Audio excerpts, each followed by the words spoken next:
Welcome to the Tech Egg. Don't get scrambled. Enjoy the video.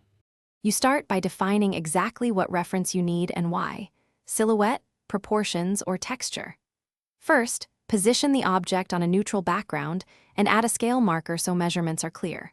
Once set, mount your camera on a tripod and choose a focal length that minimizes distortion. This preserves true proportions for modeling.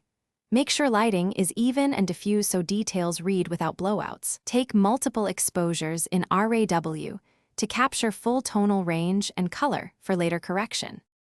Now you systematically collect every view a modeler needs. Start with orthographic images, front, side, top, keeping the camera perfectly parallel to surfaces so perspectives don't distort measurements. Then capture three-quarter and detail shots for complex features and textures.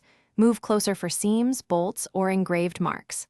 Once done, maintain a consistent naming scheme and shoot sequence so you can map images to model axes quickly. Make sure to bracket exposures for reflective or dark materials to preserve usable detail.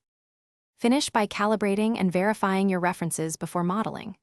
Correct lens distortion and perspective in an editor, then scale each image to real-world measurements using the ruler shot. This ensures your blueprints are accurate. Once done, export lossless copies and keep a layered working file for adjustments. Finally, load the images into your 3D package, align planes, and test simple geometry against them. If proportions drift or details are missing, reshoot targeted views rather than redoing the whole set. Troubleshooting tip: if alignment fails, check for unintended camera tilt or inconsistent scale markers and recapture only those shots.